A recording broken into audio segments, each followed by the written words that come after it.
नमस्कार साथियों, स्वागत है आप सभी का बाम्बू ज्ञानशाला के इस YouTube चैनल पर। तो हमारी कलाम एकेडमी की जो सेकंड ग्रेड का जो फर्स्ट पेपर है उसकी टेस्ट सीरीज है वो हम कर रहे हैं। तो आज जो फाइनल टेस्ट 2 है उसका जो सेकंड पार्ट है कि 51 से 100 तक के जो क्वेश्चन है वो आज हम करने वाले हैं। तो इससे पहले मैं आपको बता देता हूँ कि पीछे के जो टेस्ट हुए हैं उनमें से कई लोग आंसर को लेकर बात कर रहे हैं कि इस क्वेश्चन में ये है। मेरे को भी पता है भी हर टेस्ट पेपर के अंदर एक या दो क्वेश्चन के अंदर प्रॉब्लम है।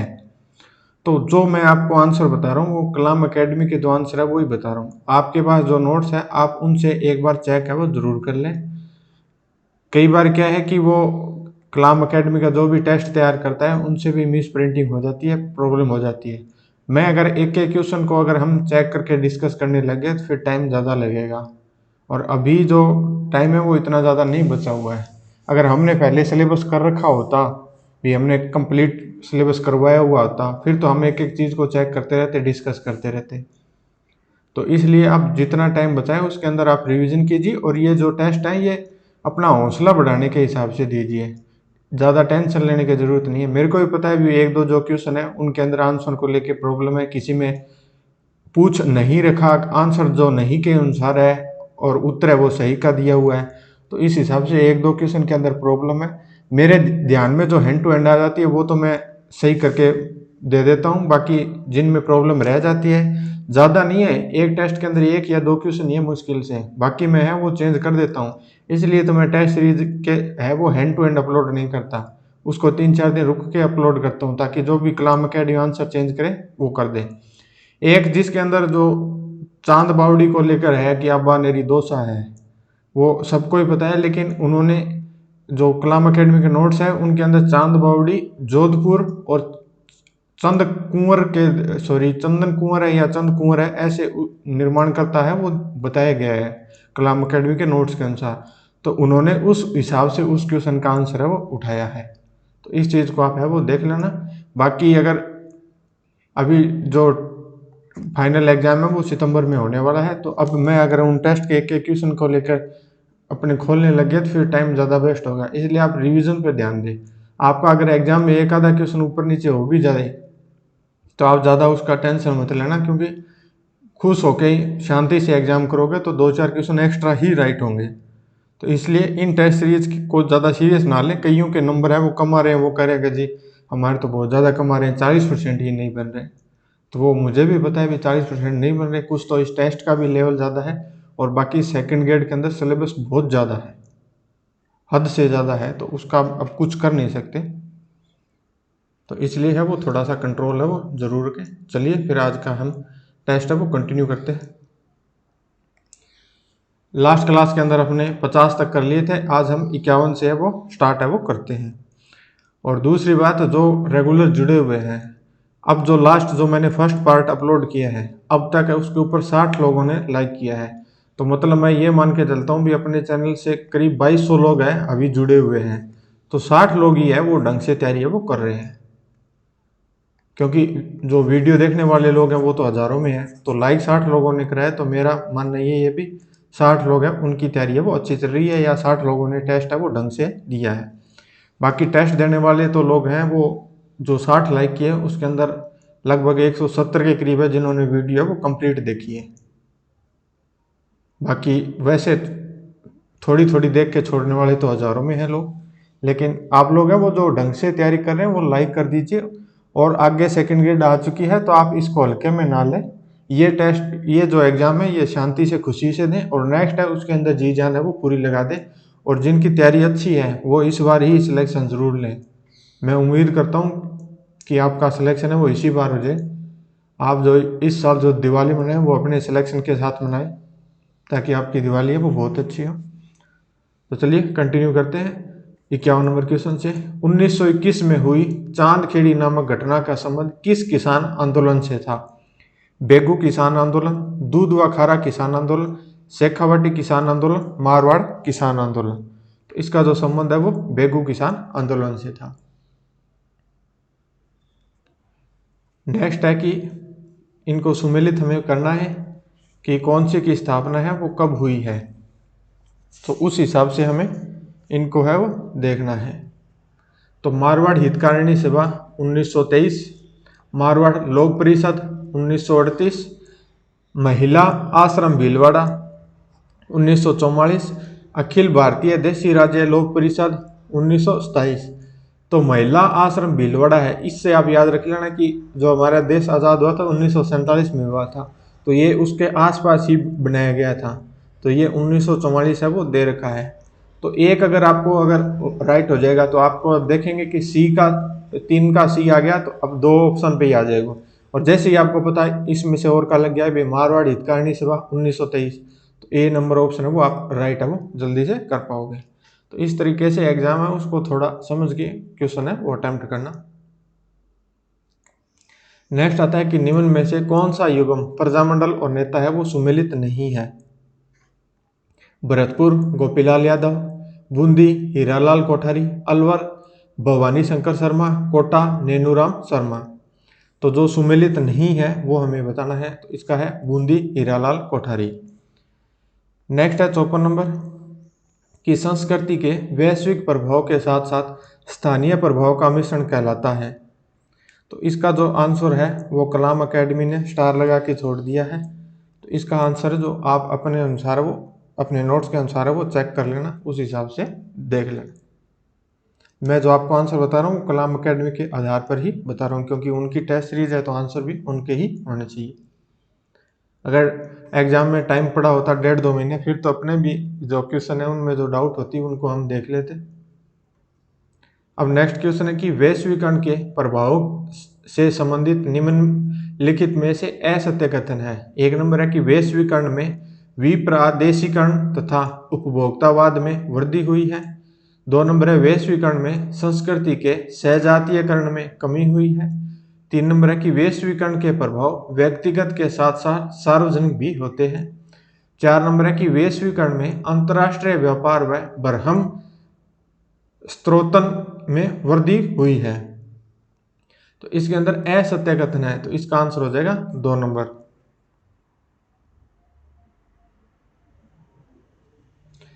नेक्स्ट आता है निम्नलिखित कथनों पर विचार कीजिए और सत्य कथन है उसकी पहचान है वो हमें करनी है।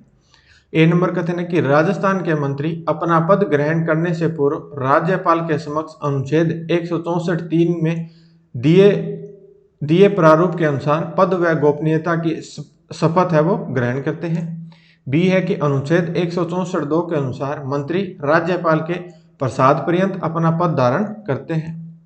सी है कि अनुच्छेद 164(1) के अनुसार मुख्यमंत्री की नियुक्ति राज्यपाल करता है। तो सत्य कथन की पहचान करनी है, तो इसका ऑप्शन है वो केवल सी है वो होगा, बी नंबर ऑप्शन है वो राइट हो जाएगा। नेक्स्ट आता है राजस्थान के ऐसे मुख्यमंत्री कौन रहे हैं जो सामाजिक नीति अनुसंधान संस्थान जयपुर के आजीवन अध्यक्ष रहे हैं। हरिदेव जोशी, भैरव सिंह शेखावत, शिवचरण माथुर, अशोक गहलोत। इसका आंसर हो जाएगा शिवचरण माथुर। नेक्स्ट आता है कि आरपीएससी के किस नवाचार के लिए 29 जुलाई 2016 को नई दिल्ली में स्मार्ट गवर्नेंस इनिशिएटिव पुरस्कार 2016 से सम्मानित किया गया था। तो इसका आंसर हो जाएगा ऑन स्क्रीन मार्किंग एप्लीकेशन है, इसके लिए उनको सम्मानित है वो किया गया था।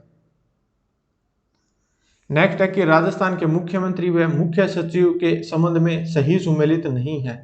एक साइड है मुख्य सचिव, दूसरी साइड है मुख्यमंत्री। श्रीमती कुशल सिंह अशोक गहलोत, श्री राजीव महर्षि भैरव सिंह शेखावत, श्री नरेश चंद्र हरिदेव जोशी, श्री सांवलदान उज्जवल मोहनलाल सुखाड़िया। इसका है ऑप्शन नंबर 2 हो जाएगा।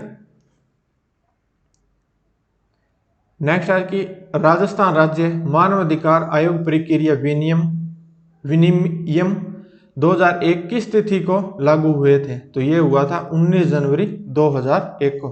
ये बाकी ऑप्शन पे ज़्यादा ध्यान नहीं देना, डायरेक्ट याद रखना ताकि एग्जाम में अपने आप ही दिमाग बोले कि 19 जनवरी 2001।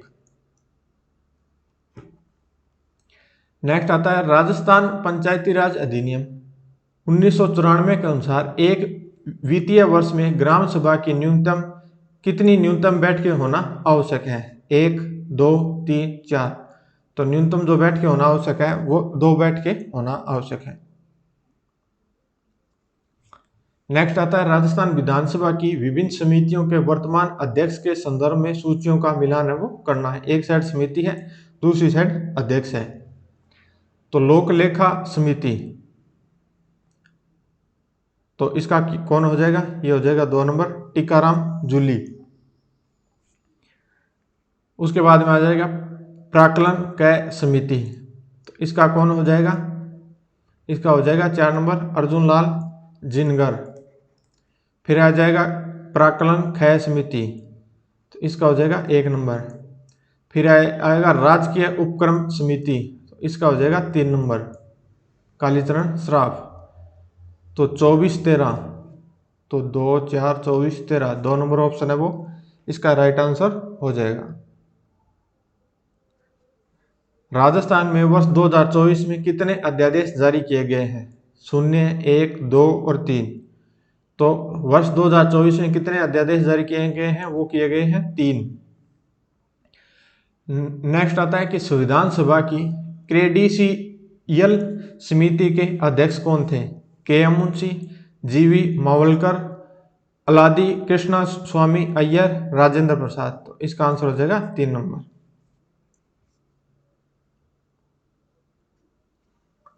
नेक्स्ट है कि निम्नलिखित कथनों पर विचार है वो कीजिए। और तो ए नंबर कथन है कि अनुच्छेद 15(2) के अनुसार किसी प्राइवेट व्यक्ति के विरुद्ध भी परिवर्तनीय है। बी है कि पदोन्नति में आरक्षण से संबंधित अनुच्छेद 16(4) के 77वें संविधान संशोधन द्वारा जोड़ा गया है। सी है कि भारतीय संविधान का अनुच्छेद 16(5) आर्थिक सवर्ण वर्गों के लिए सार्वजनिक नियोजन में आरक्षण की व्यवस्था करता है। तो सत्य कथन की पहचान करने हैं, तो इसका ऑप्शन है वो ए व बी है वो राइट हो जाएगा।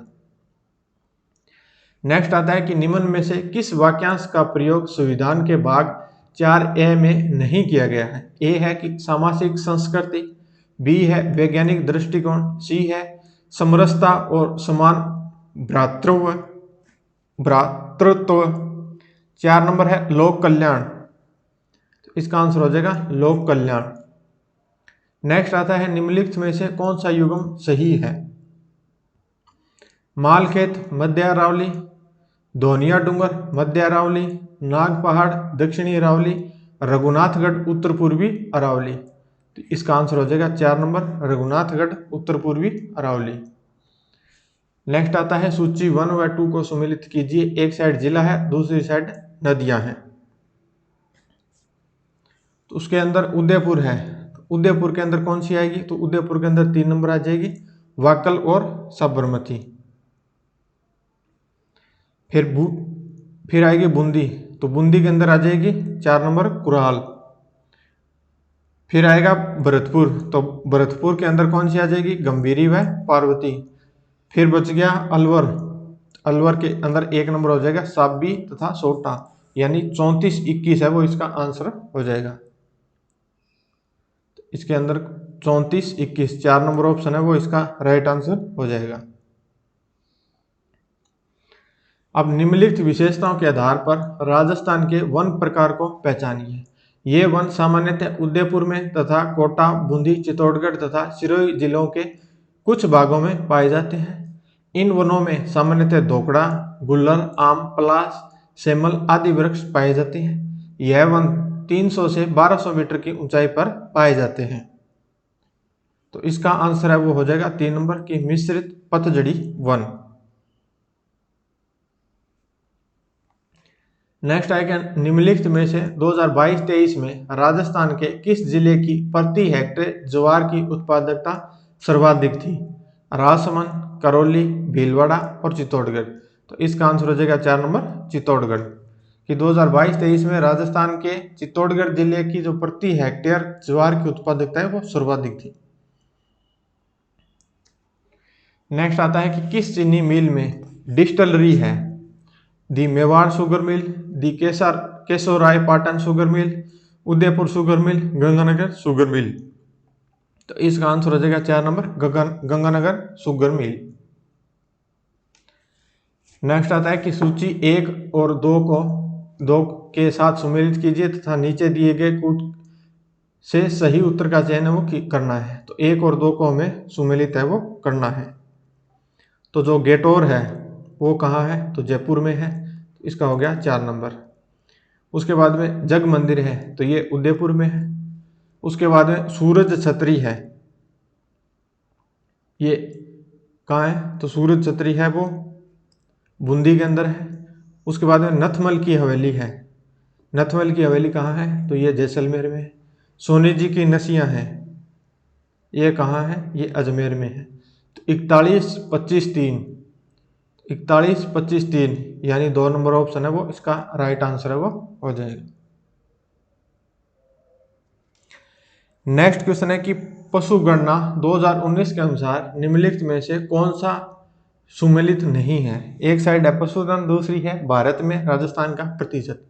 बकरियां 12.5%, भेड़े 10.64%, ऊंट 84.43%, भैंसे 12.47%। तो इसका आंसर है वो 1 नंबर हो जाएगा।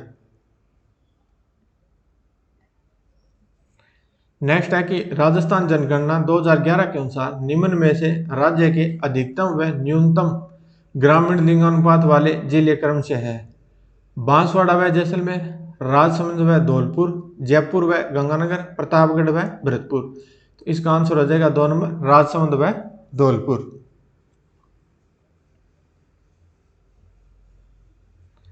नेक्स्ट है कि जनजाति और स्थान है उसमें से असुमेलित युग्म है वो हमें देखना है।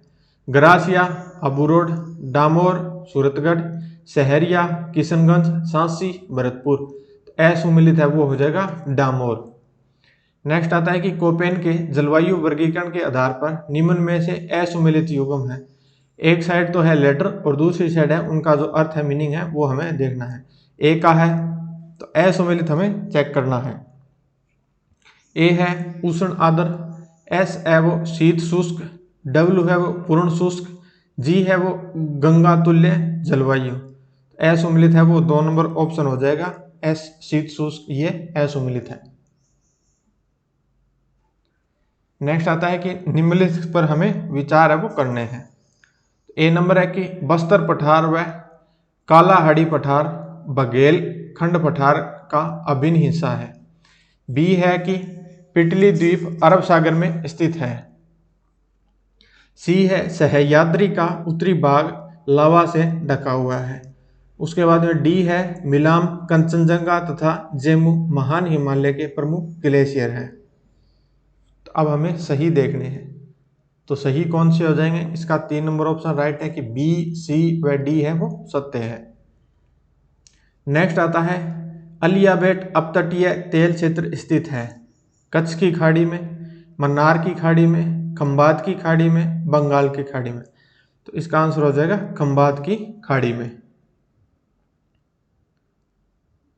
नेक्स्ट आता है निम्नलिखित वक्तव्यों पर विचार वो कीजिए।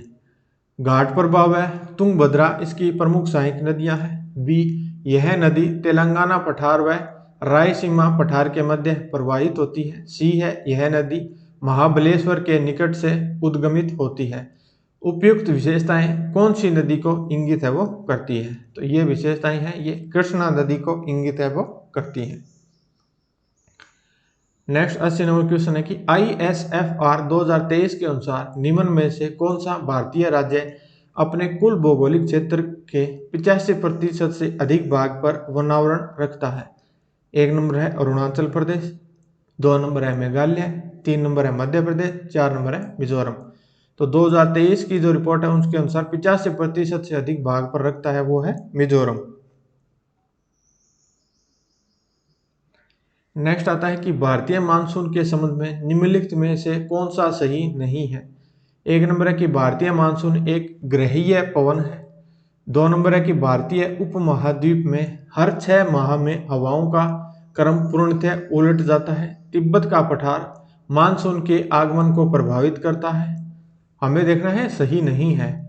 मोनेक्स का संबंध भारतीय मानसून के अनुसंधान अभियान से है। तो इसका आंसर वो 1 नंबर हो जाएगा कि भारतीय मानसून एक ग्रहीय पवन है, यह सही नहीं है।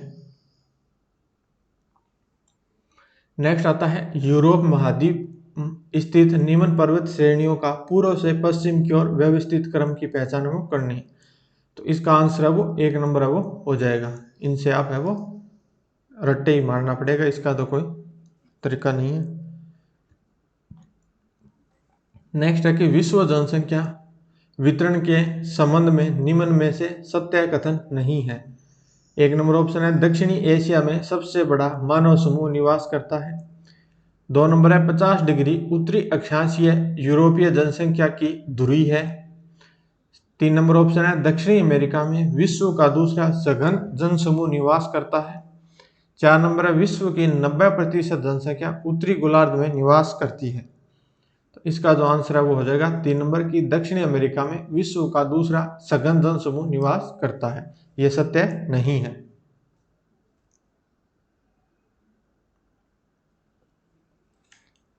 अब एक साइड दे रखा है महासागर, दूसरी साइड है द्वीप, तो इनमें से जो असुमिलित है वो हमें देखना है। Antarctic, Fiji, Arctic, bear, Hind,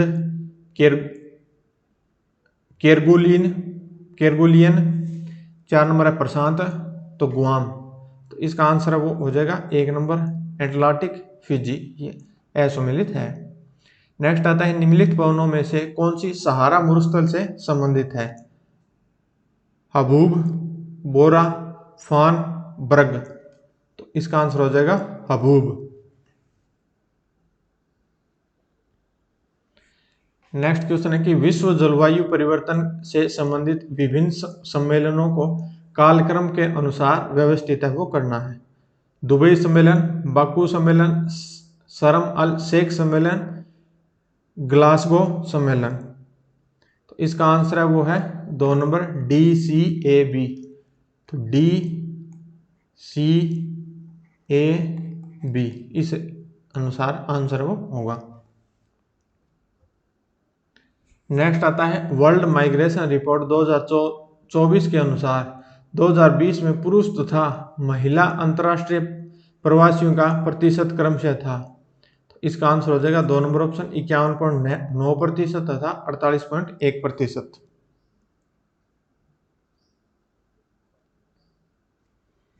next question है कि भारतीय संविधान के किस अनुच्छेद के अनुसार किसी विद्यमान विधि द्वारा किसी अन्य प्राधिकारी को प्रदान किए गए कृत्य राज्यपाल को अंतरित करने वाले नहीं समझे जाएंगे। तो इसका आंसर हो जाएगा 4 नंबर अनुच्छेद 154(2) के अनुसार। नेक्स्ट आता है कि राजस्थान का राज्यपाल जब संविधान के अनुच्छेद 159 के अनुसार शपथ ग्रहण करता है तो वह कितनी बार राजस्थान शब्द उच्चारित करता है। तो इसका आंसर हो जाएगा 2 बार।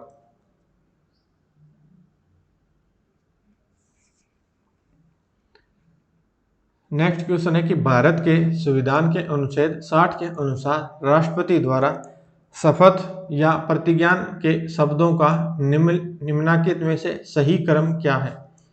तो इसका जो सही क्रम है वो 2 नंबर ऑप्शन है कि संविधान का परिरक्षण, संरक्षण और प्रतिरक्षण।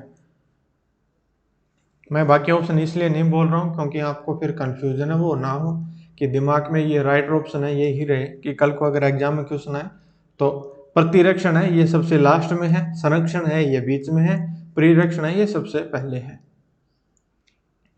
नेक्स्ट आता है कि निम्न में से कौन प्रधानमंत्री पद की शपथ लेने से पहले कभी भी मंत्री पद पर नहीं रहे थे।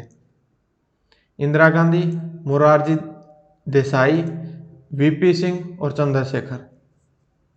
इसका जो आंसर है वो है चंद्रशेखर।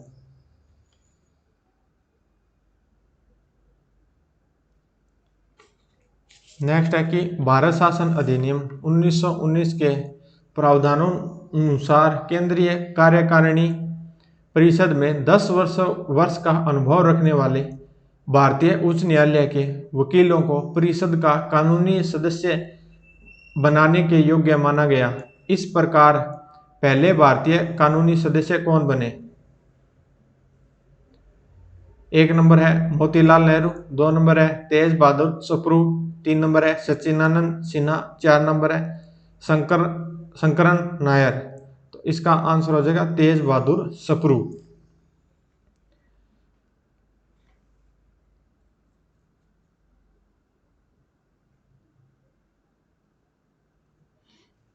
नेक्स्ट क्वेश्चन है कि भारत शासन अधिनियम 1935 पारित हुआ, तब भारत सचिव कौन थे?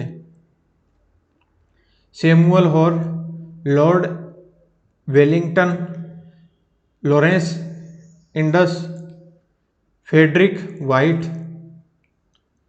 तो उस समय लॉरेंस है वो भारत सचिव थे। नेक्स्ट क्वेश्चन है कि भारत निर्वाचन आयोग के दिनांक 9 अगस्त 2025 को जारी प्रेस नोट के अनुसार वर्तमान में क्रमशः कितने राष्ट्रीय व राज्यीय दल हैं? तो इसका आंसर है वो हो जाएगा 3 नंबर कि 6 है वो राष्ट्रीय दल है, 67 है वो राज्यीय दल है।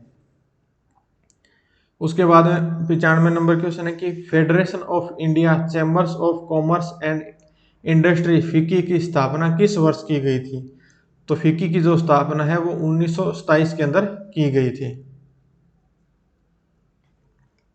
नेक्स्ट आता है संयुक्त राष्ट्र संघ के गठन के लिए हुए सैन फ्रांसिस्को सम्मेलन में भारतीय प्रतिनिधि मंडल का नेतृत्वकर्ता कौन था? VT Krishnamachari, Firoz Khan, BN Rao, Ramaswami Mudaliar.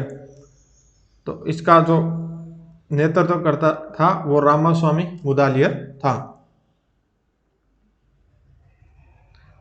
Next आता है भारत नेपाल शांति एवं मैत्री संधि 1950 के संदर्भ में निम्नलिखित कथनों में से असत्य कथन की पहचान है वो कीजिए। ए नंबर कथन है कि यह संधि 31 जुलाई 1950 को काठमांडू नेपाल में संपन्न हुई थी। बी इस संधि पर नेपाल के प्रधानमंत्री मोहन शमशेरजंग बहादुर राणा व भारत के प्रधानमंत्री जवाहरलाल नेहरू ने हस्ताक्षर किए थे। सी आता है कि यह संधि दोनों देशों के बीच लोगों और वस्तुओं की मुक्त आवाजाही और रक्षा एवं विदेशी मामलों के बीच घनिष्ठ संबंध और सहयोग की अनुमति देती है। तो हमें असत्य कथन पूछा है तो इसका आंसर है बी। तो ऑप्शन के अनुसार इसका आंसर है वो 2 नंबर राइट है वो हो जाएगा। नेक्स्ट क्वेश्चन है कि निम्न कथनों पर विचार करनी है और असत्य कथन है वो हमें पहचानना है। तो भारत का तकनीकी वस्त्र उद्योग विश्व में 5वें स्थान पर है। वित्त वर्ष 2024 में भारतीय तकनीकी वस्त्र बाजार 26.8 बिलियन अमेरिकी डॉलर का रहा। सी है भारत कपड़ा व परिधान क्षेत्र में तीसरा सबसे बड़ा निर्यातक राष्ट्र है। तो हमें असत्य कथन की पहचान करनी है तो इसका आंसर है वो 2 नंबर हो जाएगा केवल सी।